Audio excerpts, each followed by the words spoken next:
o Tanakh conta para a gente a história muito resumida, mas o Midrash elabora nela. É uma guerra não conhecida entre David e um outro gigante, não Golias, parente dele. Ele chamava Ishbi. Tanakh conta alguns versículos a respeito dele e o Midrash elabora. Antes de eu contar a história entra na categoria de Midrash. E Midrash falam números, detalhes que, para quem estava agora falando sobre milagres ou natureza, foge bastante das regras das leis da natureza.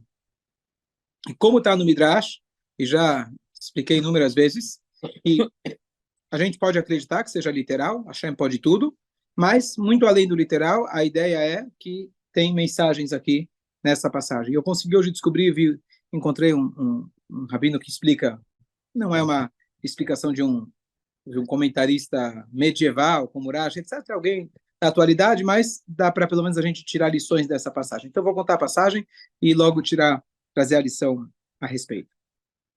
Então, qual é a passagem? Havia, então, um gigante, vai ter mais alguns gigantes que Davi vai enfrentar. O primeiro deles, tirando Golias lá, se chamava Ishbi. Não é Tishbi, ele é o Tishbi, não. Ishbi era o nome dele.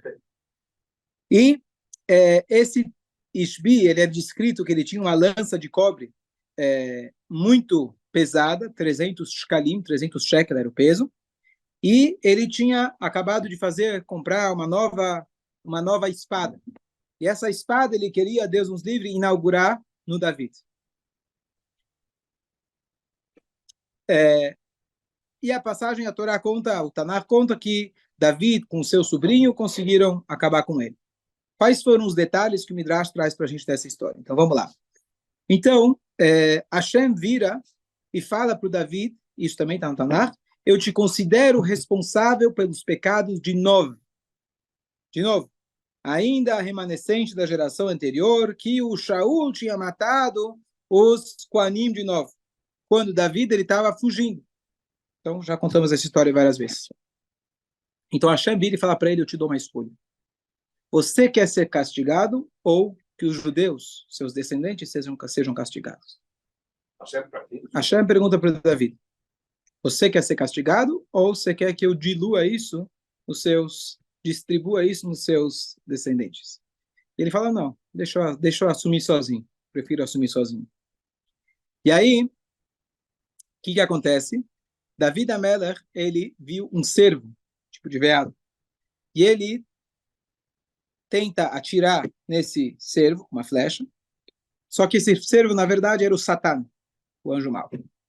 O cervo foge, escapa da flecha, e Davi começa a correr atrás dele, vai para um lado, vai para o outro, vai escapando, até que, de repente, Davi Amelech, ele está na terra dos filisteus. E aí, ele se depara com esse gigante. Ele fala, que alegria, veio aqui, peixe caiu na rede, veio para mim, eu quero me inaugurar, e a minha espada, como a gente falou, ele tinha na mão, antes da espada, ele tinha uma prensa de azeitona, grande, provavelmente para o tamanho dele, e ele viu Davi, ele jogou na cabeça dele. Hashem fez um milagre, Davi, ele entrou na terra naquele momento, a terra meio que abriu espaço, ficou mais fofinha, e Davi Amelech foi protegido de forma completamente milagrosa. E aí, ele então decidiu tentar com a espada. Na hora que ele foi pegar a espada, Davi Amelech pulou para trás 18 amot, 9 metros. Ganharia a Olimpíadas fácil. Ouro, acho que mais. 2 vezes. Salto em altura e distância. E aí o Ishbi ficou preocupado, ele viu essa reação milagrosa do Davi, ele falou, bom, se para trás ele pula 18, imagina para de frente. Imagina que é a Olimpíadas de trás. O pulo normalmente é de frente. E aí, Davi Amelech, ele estava com medo, contando o Midrash, como ele conta, e aí ele pensou, tomara que gostaria muito que um dos meus sobrinhos, filhos da minha irmã Tsruya, tivesse ao meu lado. Tinha o Yoav, famoso Yoav, filho de Tsruya, e tinha o Avishai. O Yoav, ele não estava em bons termos com Davi, quem lembra? Então, Hashem, ele fez 2 opiniões, como que ele avisou o Avishai que Davi estava em perigo. Uma, ele estava lavando o seu cabelo, preparando para o Shabat, e na água, de repente, ele vê sangue. Ele fala, opa, sangue, alguma coisa me diz que Davi Amelech está em perigo. A outra opinião da Gemara, a Gemara traz essa passagem, diz que tinha uma pomba, e essa pomba estava se, a linguagem que arrulhando ansiosamente. Ela estava de um lado para o outro, estava meio presa, alguma coisa estava angustiando ela. E aí ele entendeu que Davi da Mela estava em perigo. Ele corre para o palácio, vê que Davi não está no palácio, e ele pega o cavalo real, coisa que é proibido, ninguém pode pegar o cavalo do próprio rei, mas era para salvar o próprio rei, e em poucos segundos, ele literalmente, de forma milagrosa também, ele está ao lado, já está na terra dos Plishtim. Quando ele chega na terra dos Plishtim, ele vê uma mulher. Essa mulher era a mãe daquele gigante. E ela viu o Avishai, sabia que era da turma do Davi, e ela estava com a sua roda de fiar, e ela pegou o fuso, que é aquele, parece um parafuso, talvez daí que veio o nome, parafuso, como se fosse uma agulha grande, e ela foi lá e jogou em direção ao Avishai. Caiu no pé dele, não aconteceu nada. Ela fingiu que caiu por acaso, por acidente. Ela foi pegar, nessa hora ele pega do chão e joga na cabeça dela, ele elimina uma mulher perversa que quis atentar contra a vida dele.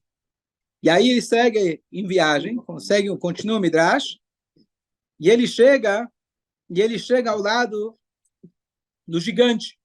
E o gigante, ele fica apavorado. Já chega o Davi, que eu achei que eu ia acabar com ele, rapidamente, ele pula para trás, de repente são dois. Como que ele apareceu, esse cara aqui, de repente? E aí ele ficou assustado.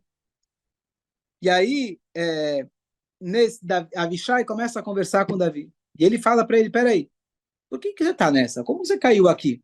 Ele fala, olha, na verdade, eu tive uma conversa com Hashem. Hashem me perguntou se eu queria assumir para mim ou para os meus descendentes. E eu falei que eu prefiro assumir. Falei, esquece, vamos rezar para Hashem para que... Vamos trocar essa combinação que não está dando certo.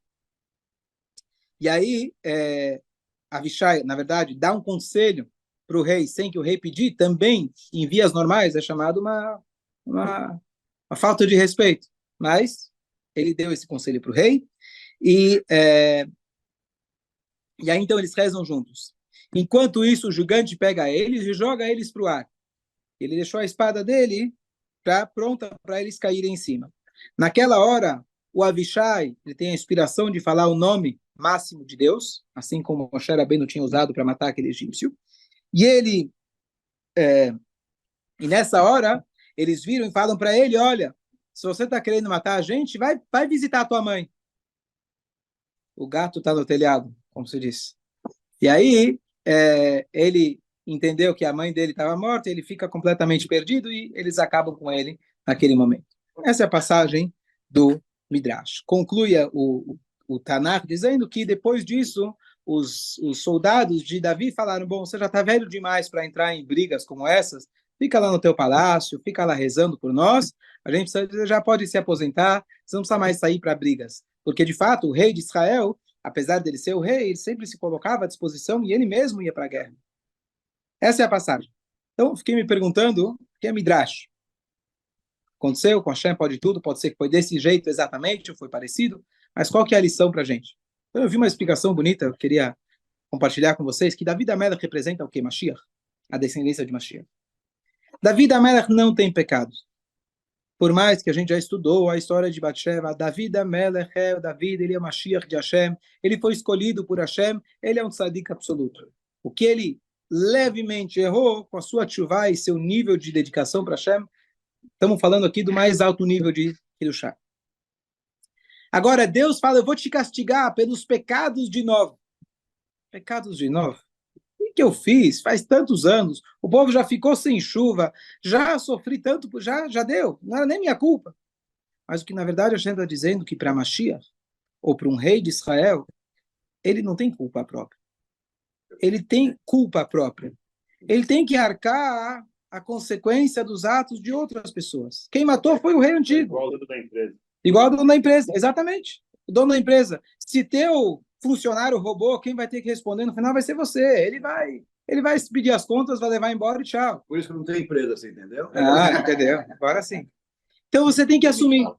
Então, Davi da Melech, então já trazendo a outra passagem que a Gemara fala para a gente, que o rei Mashiach, ele está sentado nos portões de Roma trocando curativos porque ele tem lepra. História longa, mas o que quer dizer lepra? Não por ele não tem nada. Ele está, na verdade, pelos pecados da geração, o tzadik ele assume sobre si e ele tem que lidar com eles. E Hashem pergunta para ele, você quer que os seus descendentes, que o povo de Israel sofra ou você? Fala eu mesmo, eu mesmo, eu mesmo. Então, o que acontece? Olha aqui uma parte bonita. Então, Davi da Mela fala, tudo bem, estamos quase, o mundo, pelo menos na época de Davi, foi a época pré-Mashiach, porque Davi da Mela conseguiu a paz, com o rei, seu filho mais ainda, mas ele conseguiu acabar com os inimigos de Israel. A gente viu o nível de moralidade, de honestidade, não tinha lachonará, não tinha idolatria, não tinha nenhuma imoralidade no povo inteiro, literalmente, a gente falou. Então, realmente, era uma época muito próxima de Mashiach poder ter chegado, e Davi da Mela seria o próprio. E aí Hashem fala, ainda tem pecado do pecado, resquício do resquício que ainda está faltando. É o outro rei que perseguindo você, que você indiretamente temos isso ainda a quitar para poder o mundo estar completamente pronto para Mashiach. Curiosamente, o sobrinho dele, como vê que ele está em perigo, então ele está lá, na verdade, como se fosse penteando, limpando os pelos, tá lavando o cabelo, que basicamente simboliza de que da Kedushá, da santidade, se acaba tendo, às vezes, resquícios negativos. Ou seja, na presença de um grande tzadik, onde tem comida, vai ter vermes. Os vermes só vão onde tem comida. Onde não tem comida, eles não vão aparecer. Então, onde tem que duchar, os vermes tentam lá, de alguma maneira, pegar. Esses piolhos, ou o cabelo que estava tentando limpar, de um tzadik tão grande como Davi da Meller, ele viu que alguma coisa estava lavando a cabeça. Ele viu sangue. Alguma coisa não tá boa. Talvez ainda por ser a cabeça, estava lavando a cabeça do povo de Israel. Essa seria a analogia. Ou a pomba estava angustiada. Quem é a pomba? O povo de Israel. Comparado com a pomba, a gente viu na Gumará faz pouco tempo. E aí ele entende que Davi da Melech precisa de ajuda. E aí ele corre até Davi da Melech com o cavalo do rei. E ele vai lá, e ele que fala o nome de Hashem para salvar o rei. E Davi da Melech aceita o conselho dele.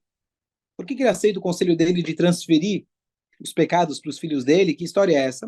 Então, basicamente, esse sobrinho simboliza o povo de Israel. Alguém que está vindo ajudar. Davi da Melech é o tzadik. Davi da Melech é o cara perfeito. Pessoal, o Mashiach. Mas aí ele espera, Davi da Melech por si não resolve tudo. Ele pode querer assumir tudo, mas não adianta o Mashiach, ele está pronto. Nós temos que estar prontos. Então, Davi da Melech, ele vira e fala, eu assumo tudo. O tzadik fala, para mim está tudo certo. Eu não me importo. Sim, mas você tem os outros. E Hashem espera que cada um de nós, além do Davi estar pronto, cada um de nós esteja pronto. Então, quando esse Avishai, ele toma coragem, e ele faz algo, quebra o protocolo, ele vai no cavalo do rei, ou seja, quebra o protocolo, sugere ao rei, fala o nome de Hashem, também quebrar o protocolo, Davi da Melech fala, opa, eu vou aceitar.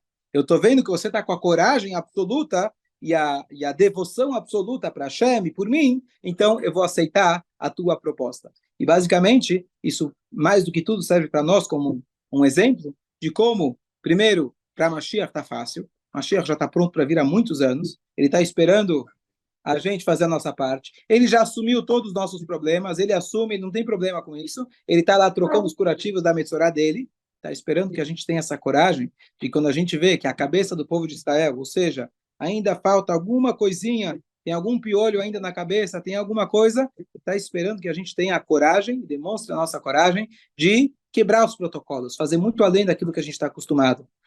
Tem mais um detalhe interessante, de que, como começou tudo, era aquele servo vestido de Satã. Davi da Melech quis acertar o Satã. Se ele acertasse o Satã, o que significa? Acabou o mal desse mundo. Mashiach chegou. Ele tentou acertar, Hashem fez, ainda não.